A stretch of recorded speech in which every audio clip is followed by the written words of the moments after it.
USCCB General Assembly. American bishops begin their fall meetings in Baltimore. We're on the ground with a report and reaction. Calling for testimony. Republicans say they want to hear from the anonymous whistleblower in the impeachment investigation into the president. What Democrats are saying in response. Seeking an appeal. A major step for Cardinal George Pell is expected this week in his fight against his conviction for sexual abuse. And hitting the road? Pope Francis tells the faithful which war-torn country he wants to visit. On EWTN News Nightly for Monday, November 11th, 2019.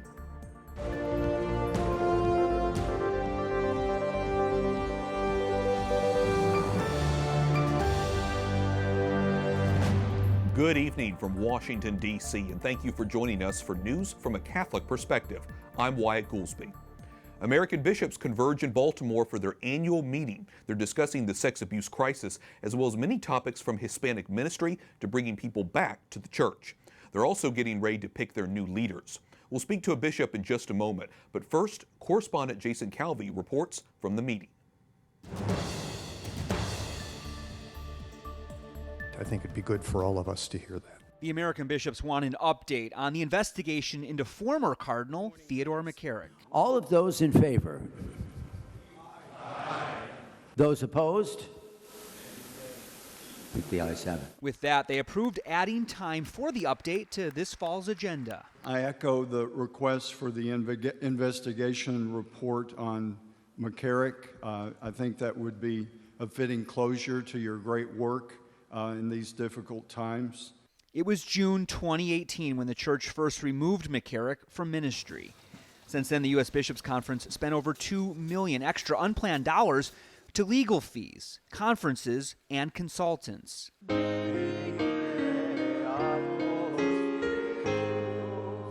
Today, American bishops shot down a proposal to increase the tax they pay to the Bishops' Conference. 111 votes, so the motion doesn't pass. Philadelphia Archbishop Charles Chaput says he hands over more than $250,000 a year. I don't think that some of the work of the USCCB is essential to the mission of the Archdiocese of Philadelphia. And I don't have this kind of money to keep increasing it. You know, we have huge expenses because of the sexual abuse issue and related circumstances. The bishops talked today about stopping gun violence. The conference supports policies like closing background check loopholes. And Bishop Frank Duane of Venice, Florida, says the church has an important role. It starts with us looking out for those who are on the peripheries of our society, those who seem to be isolated and angry, and welcome them back into the fold so they can be healed by the love of others. And the bishops promise to fight for life. The continued fight to defend unborn children is one of the most significant challenges and also one of the most significant things and realities that we do. And it will remain so as long as the most innocent lives are left unprotected. That's Cardinal Daniel DiNardo of Galveston, Houston. He's wrapping up 3 years as the president of the Bishops' Conference. Tomorrow's the election for his replacement, and it's usual that the vice president is elected to become president. That would set up Los Angeles Archbishop Jose Gomez to be the next president of the U.S. Bishops' Conference, with 9 other men competing to be vice president. Here in Baltimore, Jason Calvi, EWTN News Nightly. Joining me now is one of the bishops you saw in Jason's story, Bishop Joseph Strickland of the Diocese of Tyler. Your Excellency, welcome back to the program. You tweeted this morning that a report on the McCarrick investigation and what you called proper conclusion of this investigation is essential. So what would that proper conclusion to you look like, and what would you like to see happen at this point? Well, the proper conclusion that I would see is a full disclosure of how this sad story really unfolded. How did now McCarrick, Theodore McCarrick, how did he journey through the church to the highest ranks as a cardinal? And who was influencing that? Who made decisions along the way? Not to go after anyone, but I know my flock, and I hear it from many bishops, people want answers. People want clarity for how did this happen so that we can learning from history, we can do our best to prevent the same sort of thing happening again. So a full disclosure of who was involved and what steps need to be taken to correct any future possibilities of that kind of corruption in the church.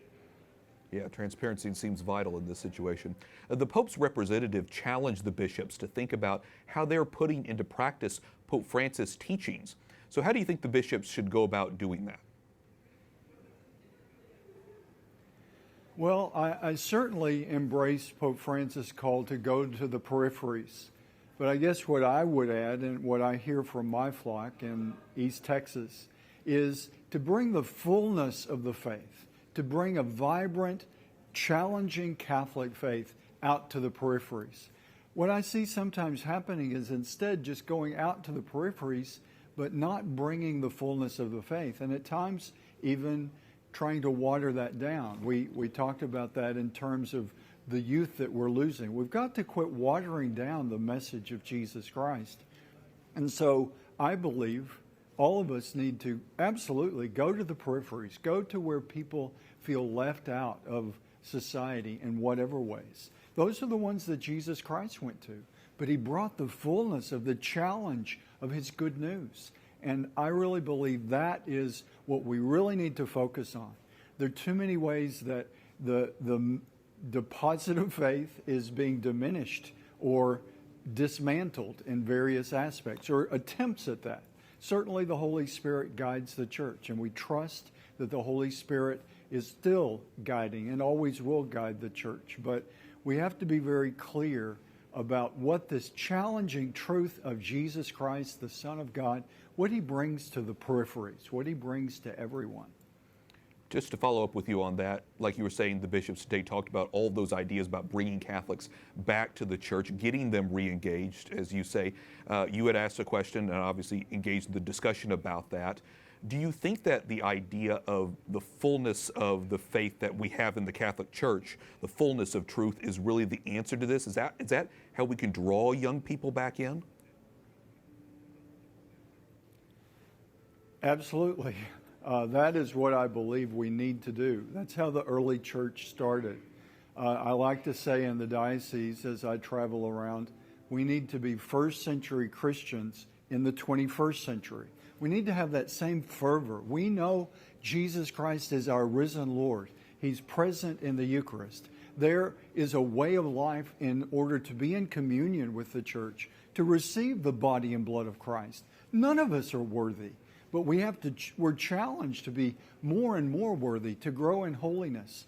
And so I think what we bring to young people is exactly that, the great challenge of the Christian call, the fullness of that call in the Roman Catholic tradition. Not to diminish it, not to make it easier, but to say, yes, this is hard. Young people, I think, are looking for challenges, and older people as well. They're looking for meaning in their life. Jesus Christ provides that meaning. He is the deposit of faith incarnate among us. So I think rather than backing off or toning down the message of the gospel, we need to be on fire with the love of Christ like the apostles were. Very important messages there, important things to keep in mind for all of us Catholics. Bishop Joseph Strickland of the Diocese of Tyler, thank you so much for your time. Thank you, Wyatt. President Donald Trump faces a tough week on Capitol Hill. Democrats plan to start public hearings Wednesday in the impeachment inquiry. White House correspondent Mark Irons has more from the North Lawn. Mark? Wyatt, President Trump will return to the White House tomorrow after spending a couple days in New York. He has come out strongly against this impeachment investigation, although today he is not focusing on that. He's praising veterans. President Trump makes history by becoming the first sitting president to address the Veterans Day parade in New York City. Our veterans risked everything for us. Now it is our duty to serve and protect them. Today's holiday comes just 2 days before the start of a new phase in the impeachment investigation. On Wednesday, House Intelligence Committee Chairman Adam Schiff will gavel in the first public hearings. A number of witnesses who have already testified behind closed doors will go on camera, including the top U.S. diplomat to Ukraine, Bill Taylor. Taylor has said it was his understanding the Trump administration withheld military aid to Ukraine in exchange for the country investigating the Bidens. President Trump has denied the quid pro quo. There shouldn't be impeachment hearings. They're having people, I never even heard of some of these people. I don't know who they are. And by the way, it's all third-hand knowledge. The president also wants the government whistleblower whose account first sparked the inquiry to testify. President Trump tweeted over the weekend, corrupt politician Adam Schiff wants people from the White House to testify in his and Pelosi's disgraceful witch hunt. Yet he will not allow a White House lawyer, nor will he allow any of our requested witnesses. This is a first in due process and congressional history. In addition to the anonymous government whistleblower, Republicans also want former Vice President Joe Biden's son, Hunter, to testify in this probe, though Democrats who hold the majority are unlikely to agree to that request. Wyatt. White House correspondent Mark Irons reporting. Thanks, Mark. New York Representative Peter King says he will not run for re-election. The moderate Republican is stepping down after nearly 30 years on Capitol Hill. He says he will continue to oppose the Democrats' efforts to impeach President Trump. The 75-year-old has a reputation for being bipartisan. He also has maintained a hard line on immigration and crime and has voted for several pro-life measures. A bloody day in northeastern Syria. An Armenian Catholic priest and his father were shot and killed. ISIS has claimed responsibility. In another part of the region, 6 people were killed following a series of car bombs. Northern Syria has been hit by several explosions that have killed and wounded dozens of people over the past month. Today, 2 blasts went off in a commercial street. The third was near a hotel. No group has claimed responsibility for the bombs. France's President Emmanuel Macron marks the 101st anniversary of the end of World War I.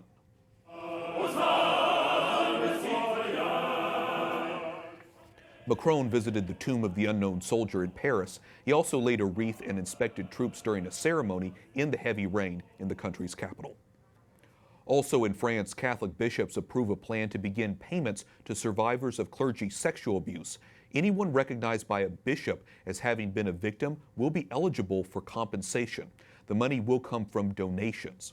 The bishops also say they will send more than $5 million to an independent commission examining clergy abuse in the country.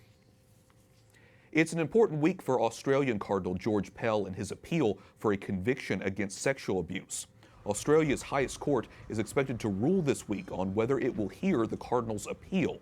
The 78-year-old is the most senior Catholic clergy member to be found guilty of abuse. In March, he was sentenced to 6 years in prison. In August, the Victoria Court of Appeal rejected his claim in a 2-1 ruling. Coming up, an update on the anti-government protests in Hong Kong.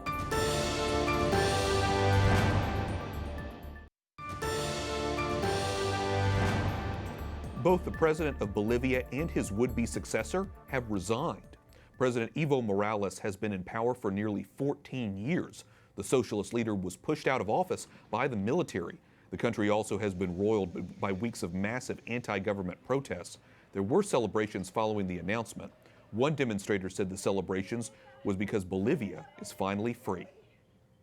Hong Kong's leader is pledging to end anti-government protests that are growing increasingly violent. She also says the former British territory will not accept protesters' demands for political concessions. If there is still any wishful thinking that by escalating violence, the Hong Kong SAR government will yield to pressure to satisfy the so-called political demands, I'm making this statement clear and loud here. That will not happen. Chief Executive Carrie Lam was speaking after another night of violence in Hong Kong. Protesters were setting fire to a barricade. Police fired tear gas and deployed a water cannon to disperse the demonstrators. At least 88 people were arrested. Joining me now by Skype from New York City with his analysis of the situation is Gordon Chang, author of The Coming Collapse of China. Gordon, welcome back to the program. As you know, we're following the multiple reports of violent incidents. We know Hong Kong police shot a protester again. We also heard reports about a man set on fire during an argument. What's your reaction to all of this escalating violence? Well, we're going to see more and more violence because the political system in Hong Kong is not actually responding to the people there. And so people in the demonstrators say, look, you've taught us to be violent. And I think that there's a certain amount of truth to that. The reason why you haven't seen very much in the way of criticism of the protesters from the mass of Hong Kong people is because they get the feeling that Carrie Lam and China have been intransigent. Of course, the pro-Beijing elements are criticizing them, but it's so striking that we haven't really heard a lot of people in Hong Kong go after the very aggressive and destructive tactics of the young kids. You mentioned Hong Kong's Chief Executive Carrie Lam. She's made it clear she'll not accept protesters' demands for more political concessions.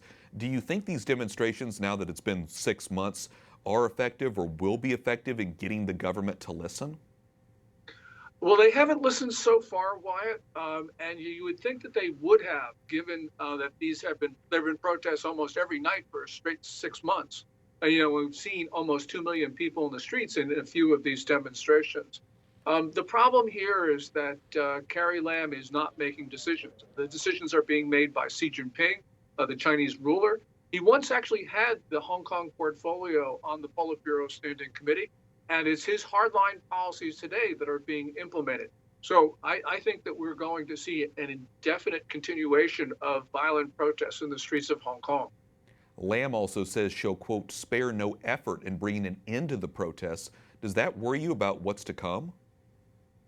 Well, we also know right now, people worry about the People's Liberation Army or the People's Armed Police of China formally deploying to the streets of Hong Kong.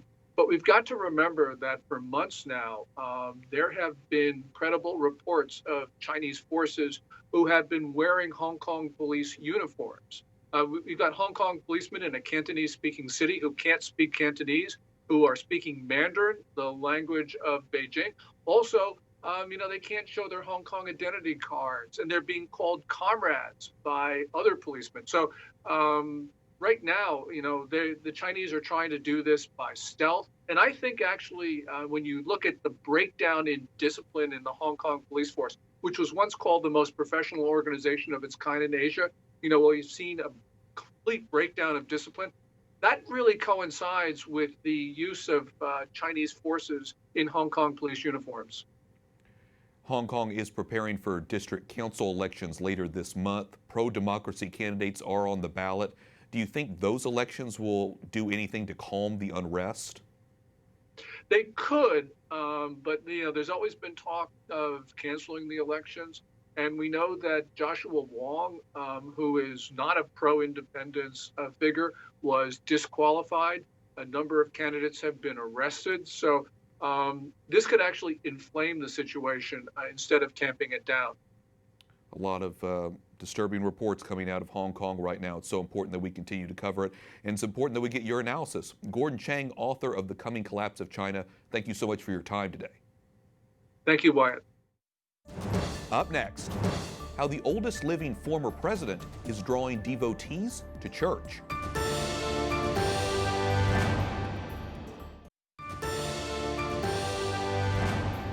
Pope Francis says he plans to visit South Sudan. Il popolo sudanese ha sofferto troppo negli ultimi anni. At yesterday's Angelus address, the Holy Father said the South Sudanese people have suffered too much in recent years and hopes to visit in 2020. Last week, the country's president and opposition leader agreed to delay forming a coalition government to resolve security and other issues. Joining us from Rome with his thoughts on the Pope's comments is Mauro Garofalo, International Relations Officer for the Community of Sant'Egidio, a Catholic group focused on prayer, peace, and helping the poor.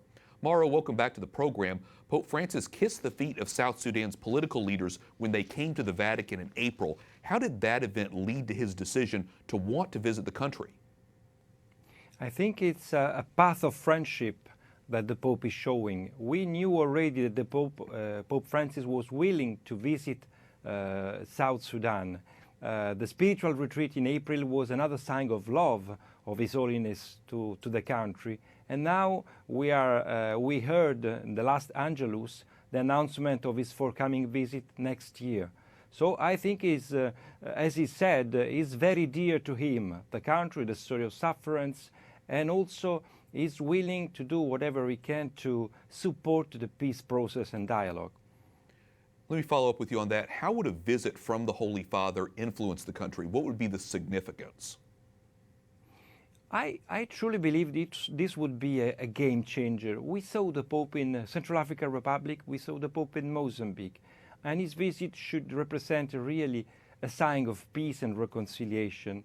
It is clear to everyone in South Sudan, but also in the neighboring countries, that his only interest is for peace and reconciliation. So of course it will add again to the momentum, to the situation, new energies of peace. The people of South Sudan is waiting for him. Just to follow up on that, as you know, South Sudan gained independence in 2011, and 2 years later, a civil war began. How is the Community of Sant'Egidio involved in the conversations and trying to ease the political tension that you mentioned?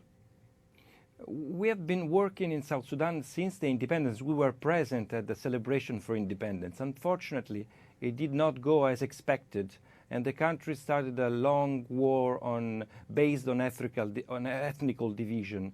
Now the focus is to support the pre-transitional period, which was supposed to expire the 12th of November, tomorrow, and it has been postponed for 3 more months. The problem is to preserve, the occasion of this postposition is to preserve the spirit of working together among those movements and parties who signed the agreement. There is another path of work, though, which is to work with those who did not sign the agreement of Addis Ababa, the non-signatories, the so-called non-signatories. And this is also one of the main purposes of Sant'Egidio. Back in July, we had already an extensive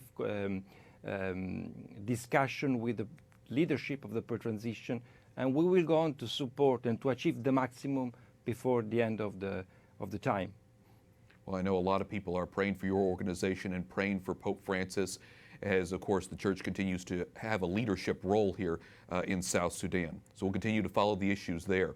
Mauro Garofalo, International Relations Officer for the Community of Sant'Egidio. Thank you so much for joining us. Thank you so much. Thank you, Wyatt. The Pope is not the only important figure who spoke to Christians this past Sunday. Others included a former President of the United States. If we don't have a joyful life full of peace and happiness and purpose, it's our fault. And that's a very profoundly important thing. Nearly 4 decades after leaving office, Jimmy Carter still teaches Sunday school about twice a month in Plains, Georgia. The 95-year-old is the nation's oldest ex-president. The church's pastor says people come from all over the country, including Oregon and Alaska, to hear Carter speaking about Jesus Christ. Finally tonight, the Religious Freedom Institute held its annual dinner this past weekend in Washington, D.C. Author George Weigel recalled the role a beloved Catholic figure played in ending communism. When John Paul II kissed the ground at the Warsaw Airport on June 2, 1979, he began the process by which communism in Poland and ultimately everywhere would come to an end. Weigel said people in Poland chanted, "We want God," before the papal mass that day. Attendees at the dinner included Representative Chris Smith, a pro-life lawmaker from New Jersey, and John Garvey, president of the Catholic University of America. Always interesting to hear about the work of St. John Paul II. And with that, we wrap up our newscast for tonight. If you're here in the United States, we wish you and your families a blessed Veterans Day. For the entire EWTN News Nightly team, I'm Wyatt Goolsby. We'll be back tomorrow with more news from a Catholic perspective. Good night, and God bless.